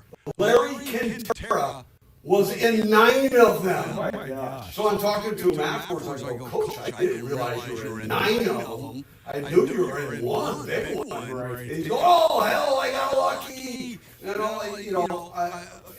was an impressive part of that birthday party as well. I tell you this, right now, we are a full, almost 80 years out from the end of World War II. It was the 80th anniversary of D-Day last week. So, World War II veterans are, few and far between now, just because of how long ago it was. If by chance you have an opportunity to meet or talk to a World War II veteran, do it. It will change your life. It's a totally different experience and lens of the way you see the world. I think a lot of times we complain and bellyache about just the doldrums of everyday life. But imagine storming the beaches at Normandy, right? Imagine being in battles in Okinawa. Our problems are not problems compared to what these guys had to endure. And we get to sit here and do live talk radio and talk about high school football because of the sacrifices those people made. So if you get an opportunity, please talk to those guys, and shout out to any and all the veterans that are listening to the show right now. Marty Mornaway in studio with us here, Monday afternoon quarterback, June edition, because one of our cumulative favorite events coming up. You every summer host a quarterback school for a variety of young men from across the state of Montana. How many is this? You got to be getting close to a decade with this. We're getting close to it. In fact, when I was on my way over, I called my wife, Lindsay, and go, tell me how many of these we've done. Yeah. And because I kind of got screwed up in the COVID. One of the years in COVID. Right. We probably could have done it. Sure. But I just didn't know if it was proper or not. Right. So we skipped it that year. I think we're heading, this is either, not counting the year we didn't do, either 7 or 8, I believe. You know how my wife counted them up? We did one without a guest coach. Right. Basically just Missoula High School quarterbacks. Sure, right. And then open it up a little bit. And she did it by who the guest coaches were and how many of them there were. And this year, we've got a great guest coach. Do we want to tease it? Do we want to talk about it a little bit, or do you want to just tell the people? Well, I will tell you. My oldest son's flying in. He's helped since he was still playing in college. And, Totally. And, give people the update on Sky, because Sky's come on to promote this before. Yeah, where's he at now? Well, he's at Colorado Coach from Prime. Columbia. Prime. It's that's going to be. Well, every day's interesting there, right? No doubt. I believe that they've lost 42 guys in the portal and gained 42 guys in the portal. Amazing. And that was as of last week. I mean, they just roll. I was telling Sky, I go, God dang, that's kind of like the NFL. Of course, he grew up with the NFL. He goes, no, it is way worse turnover. and then Bobby Cade went from North Dakota State, sort of entry-level offensive assistant, and he's coaching the tight ends and runners at Minnesota Duluth. In fact, I got a trip to both those places here coming up. One of them is a clinic golf tournament in Duluth, and the other is during training camp with the Buffaloes. you dodged one too, right? Because Colorado and North Dakota State open against each other. Yeah, that's that right. probably would have been quite a headache at the Morningweg house if you got both sons going against each other. We had some headaches last year with Bobby K and North Dakota State at the Montana State game. And Montana. And here in Missoula, Montana. And luckily, the Bison won in Bozeman and the Grizz won in Missoula. Getting back to the military, I had an opportunity. This boss lift, the ESGR. I got to ride in a Blackhawk. Wow. I mean, it was awesome. We went over the Mission Mountains and then a little bit east. It was about, 45 minute ride. But you know what was the most impressive thing? Was the military men and women. I mean, those men and women are really, really impressive, not just with their leadership and their special abilities, but as people. I mean, that is an awesome program, the National Guard and Army National Guard. All of those things just very, very impressive. It's a great opportunity for so many young people. So I'm glad that you got to spend some time with those people. Okay, so are we teasing the guest? Do you want to tell people who the guest coach is? It's a man that I coached about a half a year with in Green Bay. He was a quarterback's coach. I was an offensive assistant. He left somewhere around late in the season to take the head coach at Cal Berkeley. And then he got the head coaching job in San Francisco. And I overtook the quarterback job at that point through that season in 95 and through the playoffs. And then, of course, coached the quarterbacks in 96. And he was coaching at Cal and got the 49ers head job and hired me as offensive coordinator. Steve Mariucci is coming to be the guest coach. And really a tight end. He stopped by a few months ago. He's building a place about 9 miles out of Whitefish. Loves Montana. I said, hey, by the way, if it fits into your schedule where we can get you up here and sort of check on the build, and then do my camp. And he called like 2 days later and said, I want to do Camp Marty quarterback school. So it all fit together. Awesome. We've got some great kids coming from really all over the state. It's the emphasis is Missoula high school quarterbacks. Sure. But then there's some other fellows from the rest of the state. We have a man from Michigan, a man from Oregon coming back for his second time. So it's quite a list of impressive athletes at the quarterback spot. Well, let's run down them real quick. Marty Morningweg in studio with us. His quarterback school coming up on Friday down there at Missoula County Public Stadium.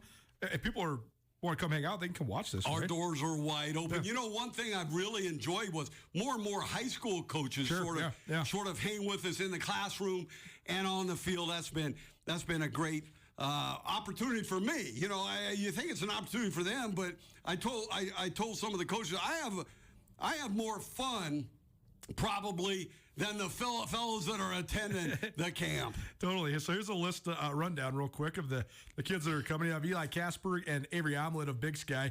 Omelet was great as a sophomore last year. He kind of got thrown into an elevator role. But he's a tough kid, and he had the Eagles pretty competitive. So that'll be fun to watch. Vinny Paffhausen from Hellgate will also be there. James Terrain coming over from Michigan. Tucker Lazlovich from Sentinel. It has to be Josh Lazlovich's kid, I'm imagining, right? Yeah. Josh is my high school basketball coach, so can't believe his son is already in high school, but time never quits. Jack Clevenger and Andrew Richardson from Loyola. Mac Lundstrom from Helena High, who's probably be the heir apparent there. Carter Kraft was at this camp last year. Carter Kraft was a great quarterback. He's headed down to Sac State, actually. First kid from Montana I can ever remember going to Sac State, so impressive there. Daniel Stoltzfuss of Valley Christian. Valley Christian, a team that's on the rise a little bit at the Class C ranks. Yeah, and he's a heck of a quarterback and winning record and went on a run last year. I mean, Valley made the playoffs for the first time in a long time last year, so they certainly are a program on the rise. Holden Emerson from up in Polson. Brody Dooley of Belgrade, Aiden Main of Corvallis, Merrick Mahelish of Helena Capital actually just got offered by the Grizz today, so big week for him. He's a great athlete. He was a great track star the last couple of years. His father, obviously, Kyle Mahelish, the head coach there at Helena Capital, so Merrick probably primed for a big-time senior year. Mason Arlington, who's already done great things at Florence. He was a state champion a year ago.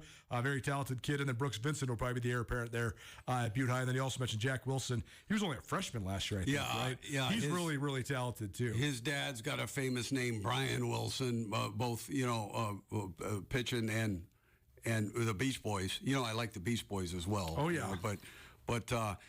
So he's coming for his second year. It timed up perfectly because I think a few of these fellas are coming to our Camp Marty quarterback school Friday, and then the Grizz have a quarterback receiver camp Saturday. So we're really synced up just a little bit this year. Well, it's awesome. Marty Mornaway in studio with us here on Nuanez Now. So just tell people that maybe are unfamiliar with this, sort of the structure and what these kids are going to get out of this day on Friday. Well, first of all, it's important to me that the kids pay nothing. So it's a sort of a nonprofit, and guys like Tom Severson and Ryan Jones from First Interstate, the Twite family has always supported it. The Josh Klusowicz, Jace's dad, JK Ranch, so has always supported it. The Bank of Montana, Thomas Swenson, and the Mo Club. They're the great Andersons. Come on. They always support it. First Security, Scott Burke has always supported it in a big way. My teammate of mine, Brian Salonen, Jim McCloy, Doubletree, Edgewater, and Front Street Pizza. Jim is a great supporter. Tom McLaughlin typically makes sandwiches for Paradise Falls, brings them over for lunch. So, and there's many more. Thank you, Missoula, for the support. And then the kids, this is what we do, Coulter. In the mornings, we go through a little film on the most important drill work, typically for a quarterback. Now, most of that, I would say, is movement type of drills, whether in the pocket or outside the pocket. So we watch a little film. We go out.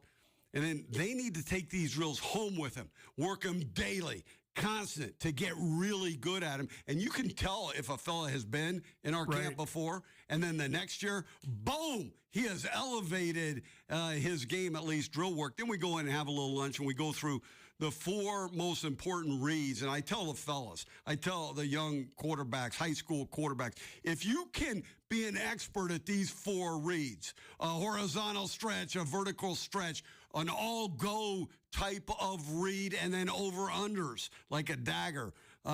If you can become an expert at those 4, there's other reads. You're going to have to do other things.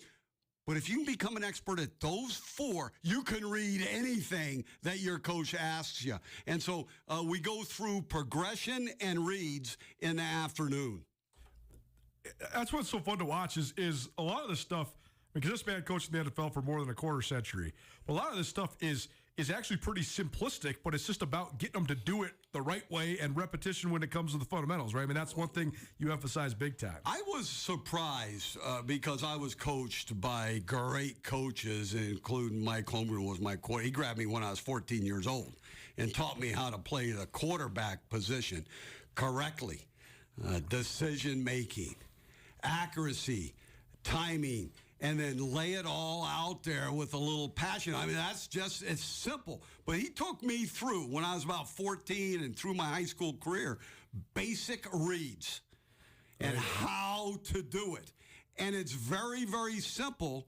But if nobody's been taught it, then how is a quarterback dropping back and reading anything if he hasn't been taught how to go through a read and a progression? So that's what we really, and once the kids get it, it's not a, hey, we're going to get you 500 reps. We want to get the quality reps and teach them. It's a teaching school. And then they go home and they can drill themselves that way. It's very simple. Well, pretty cool. You got Mooch coming up, too. Steve Mariucci, who's a long time, as you mentioned, NFL head coach. Coached at a variety of different levels. I sort of missed the part that he was at Cal. I didn't realize that. And then he got back in the NFL, obviously. Head coach of the 49ers for years. Head coach of the Detroit Lions for a moment in time as well. So that's pretty good coaching prowess. The Lions went through a lot of coaches back in the day, didn't they? But Steve's, his wife and my wife are great friends. He gave me an opportunity to be a coordinator in the NFL, and I was a coordinator most of my career, and it started with Steve, and he knew that I knew what he knew, and our philosophies were very similar, and I was a little bit more aggressive, I think, than he was as far as play calling and taking shots and throwing the ball on 3rd and 1 or 4th and 1 on an occasion, 1 out of 3 or 4 times. I always believe that was a needed thing to keep your opponent off balance. One every quarterback, Marty Morningweg, in studio with us. He has his quarterback school coming up on Friday. We'll come back to that in just a little while. But he and I and a whole bunch of rest of people from the football community around the state of Montana. We're headed to Billings in a couple weeks for the Montana Football Hall of Fame. Great job on the plaques, by the way. I was not on the last Zoom, but Marty had a great idea. He said, hey, we should make plaques for these inductees and let's hang them at their respective schools, whether it's their universities or their high schools or both. So great job spearheading that. The plaques look great. Yeah, no, this is for their high school. I thought it was important for their high school. Totally. And so they can proudly display it. And it's a proud move for the high school. And then all eyes are on the Montana Pro Football Hall of Fame when people walk in and see it in a trophy case. Well, it should be a fun event, as it always is. The way that this sort of goes, we have certain bylaws when it comes to selections and stuff. So first, as Coach mentioned, a Pro Football Hall of Fame. So we do have a contributors category for people from around Montana that maybe didn't reach the highest levels of football, but that's for your Sonny Hollands and your Don Reeds and your people like that who are hugely influential and coach so many guys that did go on to the pros. But mostly, it's all about the guys who made it to the highest level of professional football. Marty was inducted into this a couple years ago. That's how we first got to know each other. And this year's class is a good one. I had the great distinct pleasure of writing the biographies on Mark Mariani and Chase Reynolds, 2 of the great Grizz to ever do it, and 2 guys that had unbelievable NFL careers. Matt Clark, who's also a Missoula native, a Hellgate High School alum. He's one of our inductees this year as well, also a former Grizz. Brock Osweiler, who was a second-round draft pick out of Arizona State, kid out of Flathead High School. Frosty Peters, a really interesting story. He's a guy that was from way back in the day that we found. We also have a legacy category, so people from long ago, and we found some just unbelievably interesting characters when it comes to that. Then Mark McGrath, Montana State alum, who went on to play in the National Football League for about a half dozen years. Chuck Carnop, the trainers. Those guys have as good a stories as anybody. Carnop was in the training room at Montana State for like 40 years, so he knows everybody that came through there from Jim Sweeney all the way through Cliff Heisel and every player in between. So it'll be fun to have Chuck inducted as well. So should be a fun event. I know it's one of your favorite events as well. Oh, it is. Well, the golf on Friday, and then we're playing to win this year. I like We're the defending champs, but I had to skip last year. So I did too. Yeah, so we're still the reigning champs. Whoever's the reigning champs from last year, we're coming for you. Yeah, and it's going to be Jim O'Day, so Clint Lohman and Brock Lohman, I think, are going to be involved there in Billings as well in the golf tournament. I will say the event Saturday night in Billings, what a great event. It's awesome. They do a great job. It's one of my favorite things. A lot of hard work by a lot of people. They even have a red carpet thing now. They do. I know. It's great. It's pretty cool. And some of these guys their 10 or 12-minute speeches are just fantastic. So good. I from so much every year. It's actually truly amazing for how small of a state Montana is, how many people have either from here or come through here that have gone to the highest level of football. So certainly one of my favorite events every single year. And if you need some last minute plans, next Saturday at the Billings Hotel and Convention Center, the Montana Pro Football Hall of Fame. There's tickets available at mtfootballhof.com or at your various Universal Athletic stores throughout the state of Montana. It's always a night to remember, so if you'd like to join us, please do. We'll talk more Hall of Fame. We'll also talk some Grizz football and some NFL football on the other side. More with Marty Morningweg right after this. Keep it right here. Nuanez Now, ESPN Radio. RP Ellis Fine Jewelry, where beauty meets nature's brilliance. Discover the allure of Montana sapphires, as vibrant as the Big Sky State itself. Adorn yourself with these stunning gems, handcrafted into exquisite pieces that will capture the essence of Montana and turn heads. Elevate your style with the timeless elegance of RP Ellis Fine Jewelry and own a piece of Montana's natural wonders. RP Ellis, in the heart of downtown Missoula, where beauty meets nature's brilliance. RP Ellis.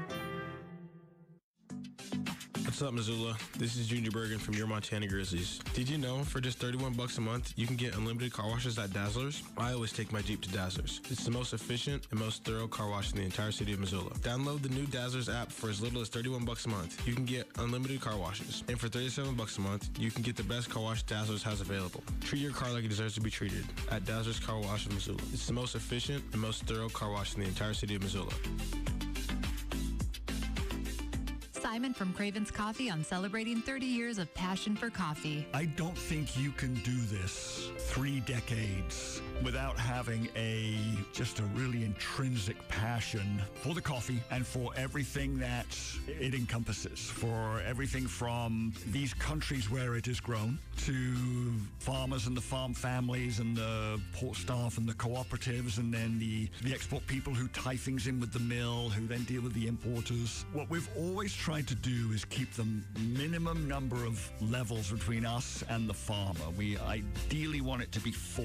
So it's the farmers going to the exporter and then the importer coming to us. So it's more money for the farmer because you get more money to the farm gate, but also you've got more of a direct relationship. You can start directly trading with them, beneficial for all parties. Find your favorite Craven's Coffee blends at grocery stores, restaurants, and coffee shops and online at cravenscoffee.com. It's time for the Montana Club Comfort Food and Game Day Drink Specials. Every Saturday and Sunday, the club's Grizzarita, Huckleberry Margarita, Caesars, and Bloody Marys are only $8. Pair them with custom grilled prime grade Montana Club steaks or a tender prime rib sandwich. And don't forget the cheese fries. Full menu at montanaclub.com. So get into the Montana Club today for an unrivaled flavor experience on Brooks and North Reserve, Missoula. Serving part-time in the Army National Guard has led to a lot of firsts for me. It paid for me to be the first person in my family to go to school and graduate debt-free. That education helped me get to the first day at my career, a job that I can still hold while I serve part-time. That job and the home loan benefits I got from my service helped me buy my first home. And I take pride knowing I will be the first to respond if my community ever needs me. To learn more, visit nationalguard.com. ESPN Missoula Sports Center.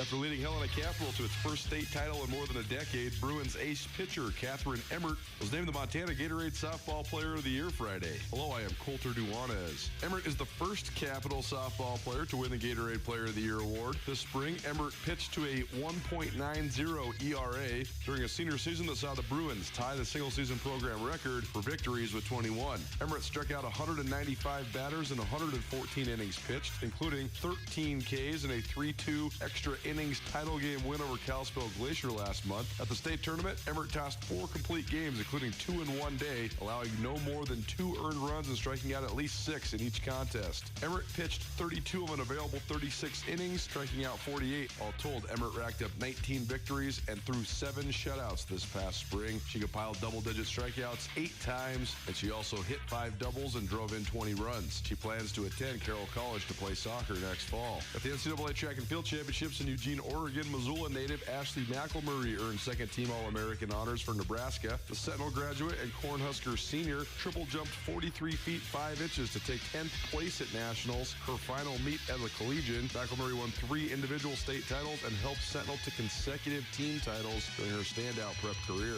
This ESPN Missoula Sports Center is presented by Selway Armory. 1, 2, 3. Nuanez now on ESPN Radio.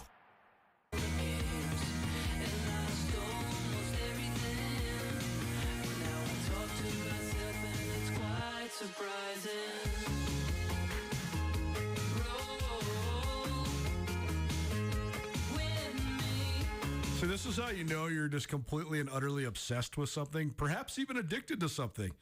We were just talking about golf for 3 minutes, and now all I want to do is golf. I'm so jealous that Coach Marty was golfing today.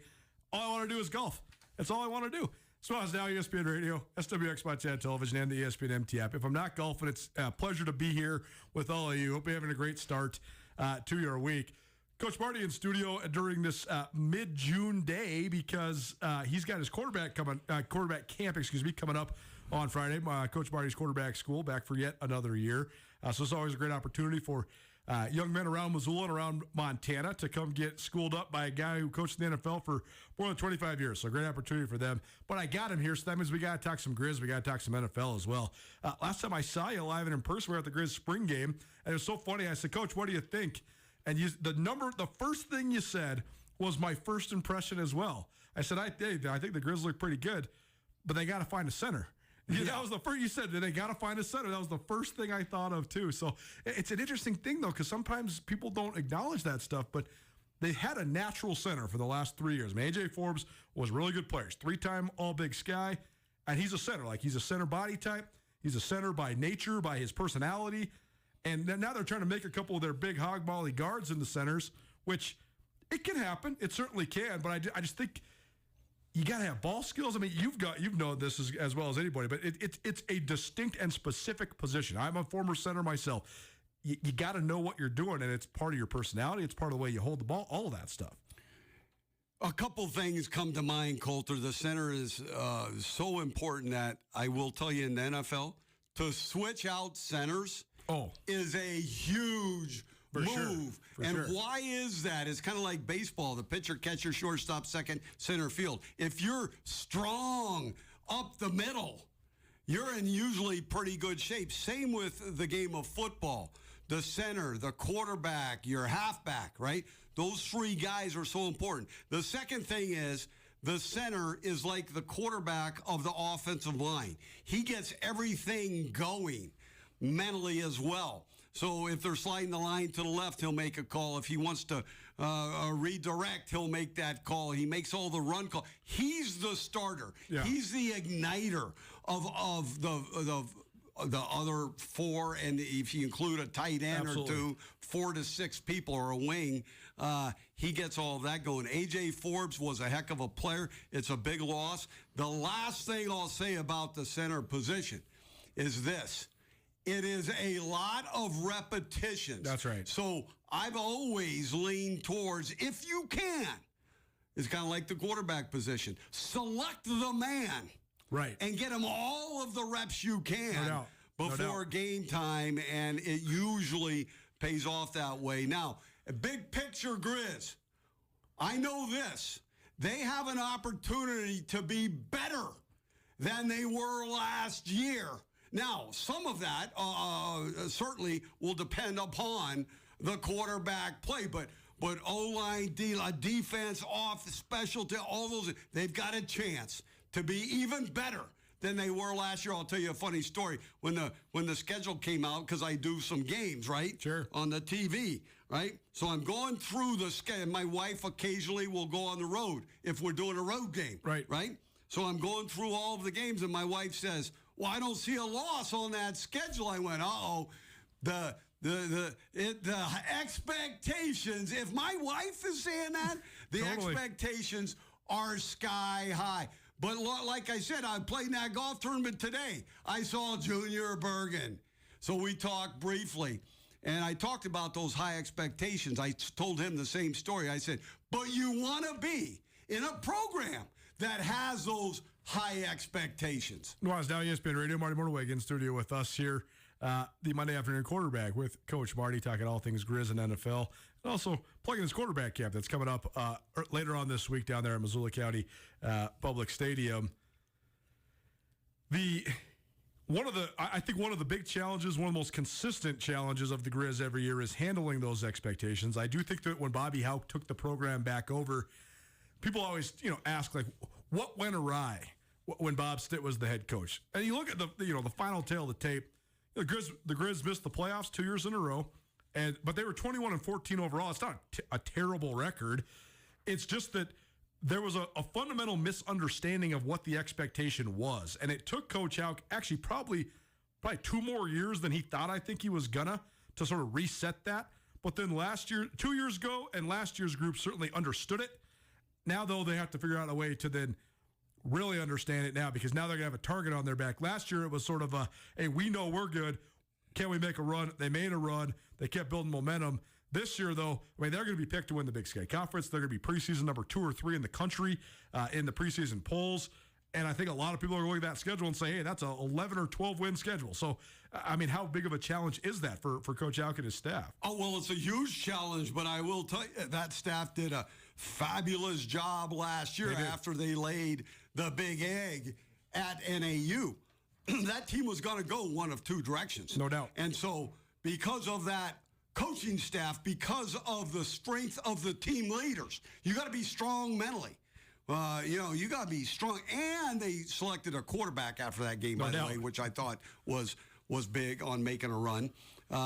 So this year, Bobby's still running the show. But, all the remember last year, before last year, he made a bunch of changes. Huge shuffle. Coaching staff-wise. And it worked beautifully. Almost magical. I mean, it was just a great thought process by Coach Houck. This year it's similar. His brother Tim and of course the linebackers coach Roger Cooper. Their coach defense, but the scheme will stay the same. The offense is they hired a young offensive line coach. That should work out really well. So there's just been a few changes there on the staff. The key is those players in the locker room and those 6, 8, or 10 team leaders. You better be mentally tough and mentally strong to lead a bunch of men. And that quarterback position is important because that's thrown on that position. A lot of times there's so many question marks when you do have coordinator changes.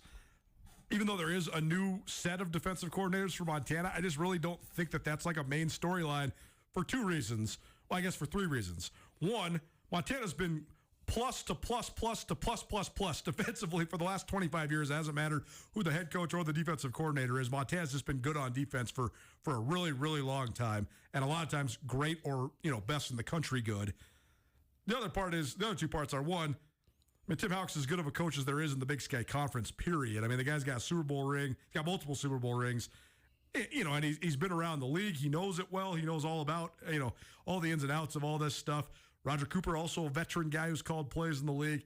And then the third part is that Bobby Houck's a defensive head coach. Yes. Well, I mean, Coach Houck is not going to accept anything but exceptional play defensively. He's quite literally never had anything but a great defense since he's been in Montana. Yeah, and they have a unique scheme. So it's sort of new for an incoming team. In fact, I was telling Junior Bergam at the golf course today, I said, there's two things that opponents underestimate coming in to Washington Grizz Stadium. Thank you, Denny Washington, for the great stadium that you built back in the mid-'80s, because it is a huge home field advantage. I think they underestimate the level of the crowd noise because it's down, no doubt. The noise stays in. The second thing, recently, teams underestimate Junior Bergen. And I told him that today. Teams just should directional punt, directional kick. Do not allow him to get his hands on the ball. For sure. On a punt or a kick return. I mean, now, I suppose in college it's a little tougher to directional kick, but I mean, you got to work on it in the off season and then throughout the season. And then double Junior in the red zone, please. Just double them and let somebody else beat you. Now, the Grizz probably have good enough fellas to beat you in other ways. But let's take the North Dakota State game. Junior returned a kick, all right? And I think the man hooked it, by the punter, hooked it, by the way. But I think he was trying to directional punt. And then he scores in the red zone. That's right. Well, what the heck? And then throws a touchdown pass, too. Then they underestimate the crowd noise because they walk away with 5 or 6 false starts. So, I get to talk to all these incoming coaches. Sure.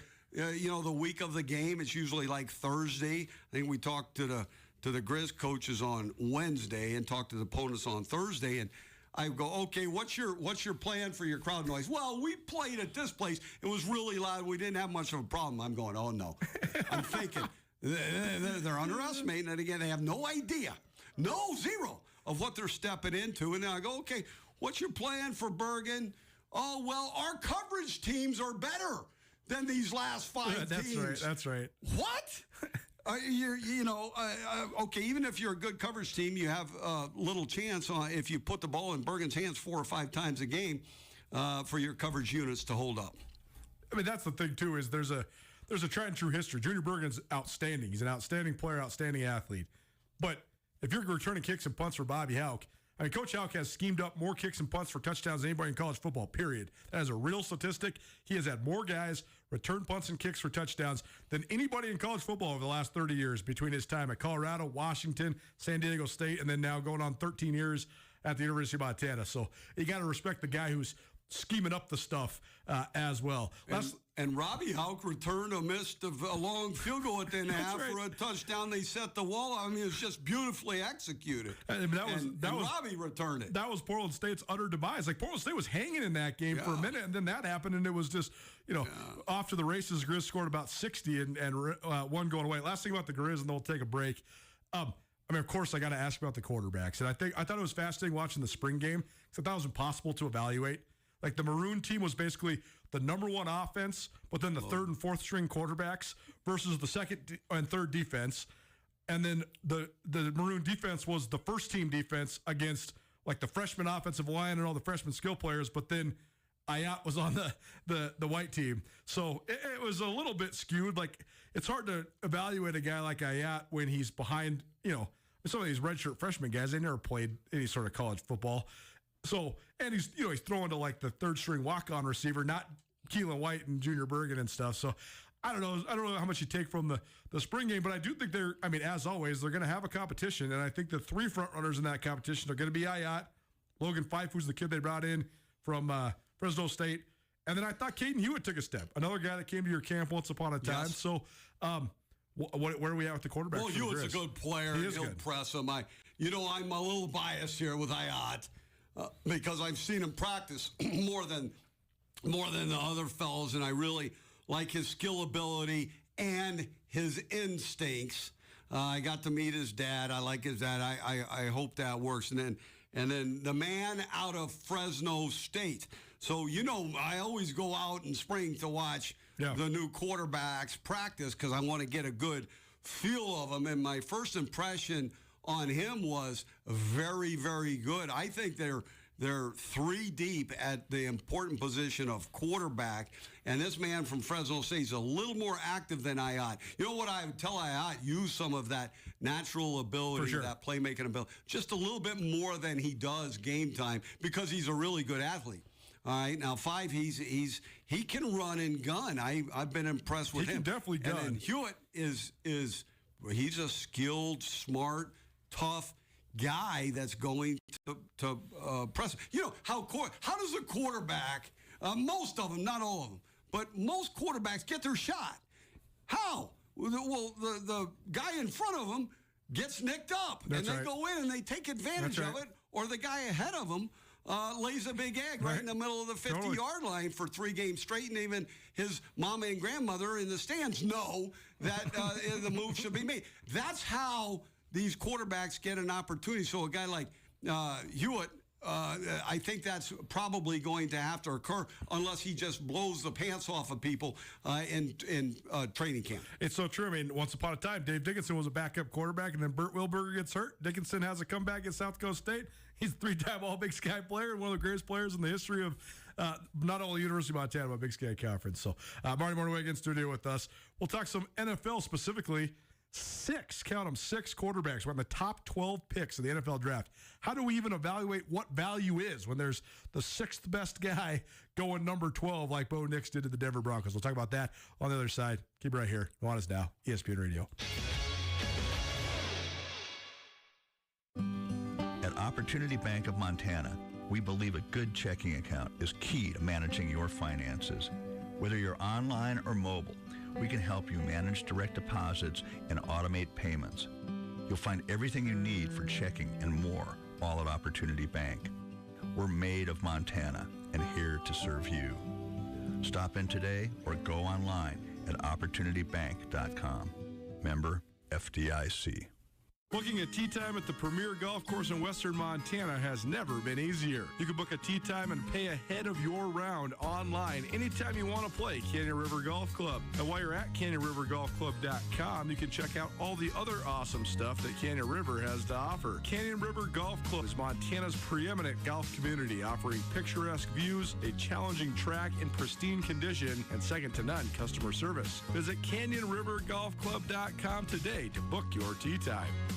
Do you or your aspiring student need a convenient, affordable place to live while attending the University of Montana? Look no farther than Rome Student Housing. Located on Front Street, just a 10-minute walk from the UM campus and from downtown Missoula, Rome offers a variety of living options for UM students. High-speed Wi-Fi and a TV package with more than 100 channels, including the NFL Network, comes with your unit, and each unit has a full-size washer and dryer, plus its own full bathroom. Rome offers pet-friendly apartments, too. For more information, visit liveatrome.com.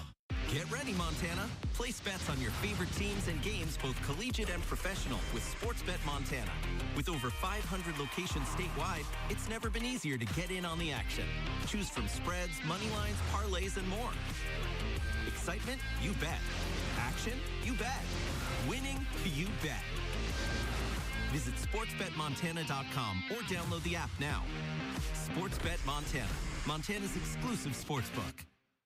Come hit the links and support your Montana Grizzly hockey team at the 3rd Annual Grizz Hockey Golf Scramble on June 29th at the University of Montana Golf Course. A shotgun start is scheduled for 9 a.m. with a catered lunch to follow play at 2. The cost is only $350 per foursome, which includes greens fees, a cart, beverages, lunch, along with Grizz Hockey swag. Visit grizzhockey.com today to register your foursome. It's the 3rd Annual Grizz Hockey Golf Scramble, June 29th at the University Golf Course.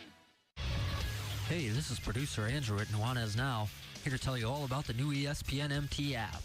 The ESPN MT app is your new home for watching all live and archived episodes of Nuanez Now, as well as Montana Grizzlies hockey games. You can download the ESPN MT app on all iPhone and Android devices. Just go to the App Store and search for ESPN MT. To make sure that you'll catch every second of Nuanez Now and the excitement of this year's Montana Grizzlies hockey season, download the ESPN MT app today. It's Nuanez Now on 102.9 ESPN Missoula. Watch the show statewide on SWX Montana Television.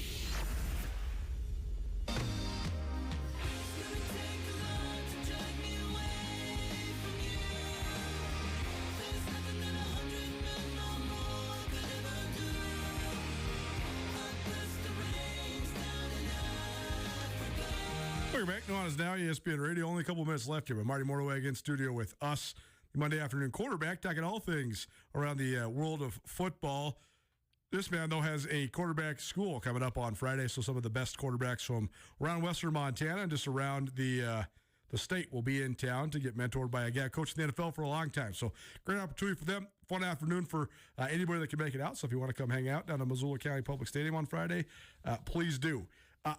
Okay, a couple of things, Coach. You're missing the show, by the way. You can have it on the Nuanez Now podcast, available on all your various podcast hosting platforms. The NFL draft this year, not a defensive guy until pick 17. My Minnesota Vikings, I'm screaming at the TV because I didn't like the J.J. McCarthy pick. I just think he's Kirk Cousins 2.0. Actually, I think he wishes he was Kirk Cousins 2.0, actually. If he's even as good as Cousins, that would actually maybe surprise me a little bit. He's solid, whatever. But then the Vikings get the number one defensive player in the entire draft with the 17th pick, which is kind of crazy. So just broadly, what'd you think of just the offensive onslaught for the first half of the first round? The Viking fan in you is still coming out. Oh, I know. I will tell you, I think it's kind of a interesting deal because I grew up in a system that put value on the quarterback position. Sure. And in many different ways. And we'd get a 6th rounder and then 2 years later trade him for a 2nd. And, you know, it's so valuable, that position, to have a great one, first of all. Yes. And then developmental program for those young guys because they're so valuable. So I think the rest of the league caught up to that and even went beyond that. Right. For all these quarterbacks, being the 6th best quarterback was 12th, I believe. Yeah, Bo Nix, the 6th quarterback taken, was the 12th overall pick. So Sean had to like him there in Denver, but man alive, I think the league has now put so much value on the quarterback position because they realize it all of a sudden. You know why? Because these analytics are just telling That's them. Right. That's right. Well, back before, it was just, you kind of knew it. The other part that we always talk about, though, and you've mentioned this multiple times, is that guys don't have nearly as long of a rope anymore either. Right. Like, these teams are making a decision like we've already decided as NFL people like that Zach Wilson is see you later. Like, I mean, he's going to be the third guy in Denver. He's only in year 3, and they've already said ship him down the river. He can't be any better. Although Peyton has said he's looked okay lately in Broncos camp. So, I mean, that's another part of it too, though, right? Like teams, they're repeating. I mean, Washington's already gone through like multiple guys. They're drafted number 3. They're like, we got to get another quarterback. They shipped the kid from last year who's actually okay out of town. So there's just a shorter leash for these guys too. Yeah, and I think teams are panicking a little bit, going, we have to get the great one now. Yeah. And we're willing to take a risk on drafting this guy a little higher than really he's earned. Because in athletics, you get what you earn. But in this draft, man alive, I mean, all these quarterbacks were... Well, they also want to pay him this rookie salary, too, right? Well, that's true, Paying these guys $4 to $5 million a year because the good quarterbacks now cost you $250 million, so you got to get them in early. And that puts a knife in the salary cap. You're exactly right. You know, one of the thoughts processes was if we get a great one, a la... Lamar Jackson, right? You need to win one in his first contract, and then that'll make that second contract worth it. Of course, that's going to be interesting for sure, because Lamar needs to win one now. No, he absolutely does. And then Buffalo, that man needs to win one. Josh Allen. And then, I mean, it's a huge year for Lamar Jackson, Josh Allen, Trevor Lawrence in Jacksonville. It's a huge year for him as well. I mean, it's a huge Chargers. I mean, Justin Herbert. It's a huge year for him too. With Jim, with it's Jim a huge Harbaugh. year for Jalen Hurts too. Well, Jalen, you know, I mean, every guy that's named is making $250+ million. How many Super Bowl rings do any of them have? None. Yeah, that's right. And so, and why is that? Why do you need to win one in that first contract? Because that second contract's going to, like I said, put a knife right into that salary cap. If they've won one or two, then they become more like Peyton Manning and those type, Tom Brady. Yep. And Mahomes was the smartest of all young quarterbacks, by the way. They do these cap-friendly type of deals. That's right. And they still make big money. For sure. But it's spread out more, and it's good for the team, and they get some teammates. They're smart enough to know that they need to surround themselves with a good defense, with a good offense, with good special teams. And those great quarterbacks, those great team leaders, they understand the ramifications. All right, Maroon against studio with us, only about 90 seconds left. But you said off air you thought Caleb Williams was special. Why? What do you think makes him so good? Well, I think he's got great instincts for the game, right? And what are the most important qualities of an NFL quarterback? Decision-making. The man can make good, quick decisions.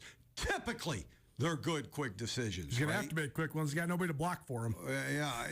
and then accuracy. This man can throw the ball a little bit like Patrick Mahomes, right? And then timing. He understands timing. If they can sort of corral all that off the field and the money and all the pulls, because that first 3 or 4 years, you and I were talking about it off air, are so important for an NFL quarterback. It's got to be a grind, and then it pays off for you down the road. For me, the Bears' biggest factor is can they block for him? Because they got good skill guys. They actually have great skill guys. They drafted the kid out of Washington, the wide receiver, who's awesome. They have DJ Moore coming back, who's an all-pro a year ago. Got to block for the guy. That's the number one factor. Yeah, so the big debate has always been, do you build a team inside out right. or outside in? I believe in building it inside out, line and quarterback, just to back up your last point. More from this guy a little later on this week because he'll be coaching. We'll be down there covering it, and we'll have feedback for you from Marty's quarterback school. Thanks for being here, Coach. Awesome. Nuanez out, ESPN Radio. We'll see you tomorrow, 4 p.m. Affordable family fun entertainment. The Missoula Paddleheads are back in action with bigger promotions.